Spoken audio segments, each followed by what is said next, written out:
Hey guys, welcome back to the show. Listen, I just wanted to apologize again. The Tales of Tabletop Triumph and the little info video that I'm going to do about the AD&D Monster Manual, they're still coming. They're still editing. I recorded the audio for them today. It sounds awful. I'm going to try and salvage it.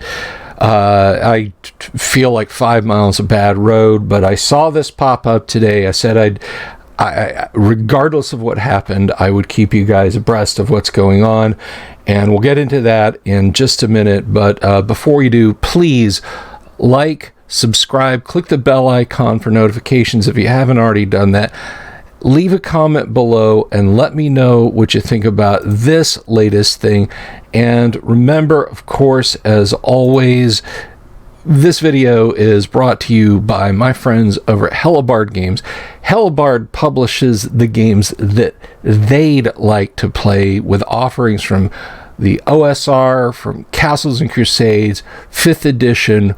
Whatever you play, old school is in play on the tabletop. You can grab Hellebarde modules on DriveThruRPG or via their website at hellebardegames.com. So what we've got right now is from the folks at Wizards. This is their D&D Beyond Twitter, and we're going to take a look at it, and we're going to take a look over at this preliminary frequently asked questions. So first, let's take a look at the tweet. Let's jump over here real quick, see if this will pop up.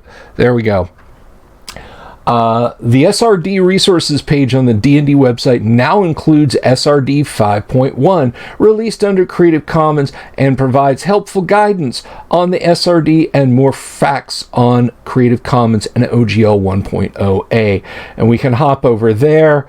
Of course, there's going to be some takes from people below, but let's jump over there real quick and see what they have to say. The systems reference document contains guidelines for publishing content on the Open Gaming License or Creative Commons. The Dungeon Masters Guild also provides self-publishing opportunities for individuals and groups. Use of D&D content in streaming, fan art, cosplay, and other fan content is not related to the SRD, OGL, or Creative Commons, but is permitted as described in Wizards fan content policy. And I'm going to do a separate little video on that later, and you can download their links. I'll put links to this and their tweet, of course, in the comments below. Last updated on 1/30/23, so this dropped actually yesterday, but they have a simple table. Somebody at Wizards finally remembered how to use tables. I want to design content using the 5th edition rules for D&D. You can do that under the OGL or Creative Commons or DM's Guild. I want to publish my original campaign world using 5th edition rules. You can do that under the OGL or Creative Commons, but not the DM's Guild. I want to publish content using Forgotten Realms. You can't do that under Creative Commons or OGL, but you can do that under the DM's Guild. I note that they point out just Forgotten Realms. What about Dragonlance? What about Greyhawk? What about Hollow World? What about Mystara? What about Maztica? What about Birthright? What about Al-Qadim? What about Kara-Tur? Anything from that, Wizards? I want to print and sell my 5th edition product on my own. You can do that under the OGL or Creative Commons. Note they keep talking about 5th edition. There's no mention of anything before that. I want to sell my product in the D&D online marketplace. DM's Guild. I want my content rated by the largest network of D&D players. DM's Guild. Very, very nice little plug. That is a hollow and meaningless data point. It means nothing. I honestly don't think anybody wants that. I don't think anybody cares about that. It's like having a specialized clip in your car just for holding an air freshener. Ooh, I want that. Nobody wants that. I want my content considered for additional publication by Wizards. Ha, ha, ha. DM's Guild. I want my content considered for inclusion in in Wizards digital games. DM's Guild. I want my content considered for inclusion in Wizards marketing. DM's Guild. All right, let's get to the meat of this.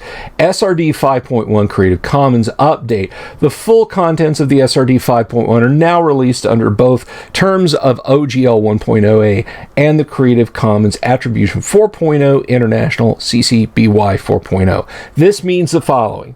You may choose which license to publish your SRD 5.1 content under. Content you publish under OGL 1.0a must use its attribution terms as specified in the license. Content you publish under Creative Commons must use its attribution terms as specified in its SRD 5.1 preamble. SRD 5.1 fact. Why does the SRD only have one background and 1 feat? Why do the PC races not include all of the sub-races? The goal of the SRD is to allow users to create new content, not replicate the text of the whole game. We encourage players, DMs, and publishers to come up with their own backgrounds and feats. See, now it sounds like they're getting behind homebrew, but basically they don't want to give away the store. Why is the SRD missing some spells, magic items, and monsters? In general, the criteria for what went into the SRD is if it, 1, was in the 3E SRD, 2, had an equivalent in the 5th edition SRD, and 3, is vital to how a class, magic item, or monster works. For example, the 3E SRD has the delay poison spell, but in 5th edition that's handled by the protection from poison spell, so protection from poison is in the SRD. Note that they're excluding things there. Why do the bookmarks not have spaces in them? The SRD is built in Microsoft Word and converted to a PDF. The bookmarks are created in Word and translated into PDF, which means we don't have to manually add blah, blah, blah, blah, blah, blah. Word's bookmark function doesn't allow space. Really? That's a filler statement. Anyway. Will more content be added to the SRD? The full 5th edition game and its expansions are available for use via the DM's Guild. New material will be added to the SRD if it is necessary to keep this document and its contents compatible with the latest D&D rules. Note nothing about older versions. And then there's a Creative Commons fact here. I'll link to the Creative Commons website, but they do bring this up down here. If Creative Commons doesn't administer the license, who does? Nobody. There's no need for anyone to have any active involvement. Once we made the 5.1 SRD available under a Creative Commons license, the process is complete. There is nothing left to administer. Licensed content is irrevocably available for the world to use. Here, for Creative Commons, they say irrevocably. We still own the content we put into SRD 5.1, but anyone can at any time use the content we make available under Creative Commons license as long as their use follows the rules that the Creative Commons spelled out in the license itself. And what exactly is CC BY 4.0? And it explains that license. How is this different from the OGL? The OGL places more requirements on creators and contains more restrictions on what they are permitted to do. Creative Commons provides a more modern license, more freedoms for creators, and more certainty that the content released under the license will remain available under those terms forever. Now, I want you to hear that again. More certainty that the content released under the license will remain available under those terms forever. They are saying right there that they are going to yank OGL 1.0a away. It is right there in black and white on your screens. We put the SRD 5.1 under Creative Commons in January 2023 so that creators have certainty that Wizards can never revoke or deauthorize SRD 5.1 content. Again, this is a warning. This is not a fact. This is a warning. They will try to take OGL 1.0a away from you. That is what they're stating right here. What about VTTs? Are there any restrictions on the type of content that can use Creative Commons? No, the content of SRD 5.1 can be used in any creative expressions like TTRPGs and VTTs.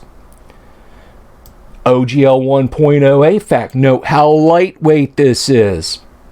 What is OGL 1.0a? Open Game License, OGL 1.0a, is a license agreement between you and Wizards of the Coast to access the core rules of Dungeons & Dragons through an SRD.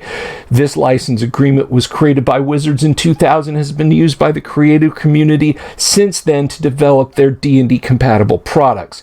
Do I need to sign an agreement to use OGL 1.0a? No, you will instead need to include the full text of OGL 1.0a in your product to confirm it was published under this license.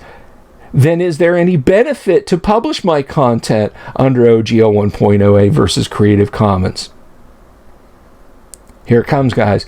We expect most creators will start using Creative Commons due to its benefits. Still, OGL 1.0a has been the means by which creators have published their D&D compatible work since 2000.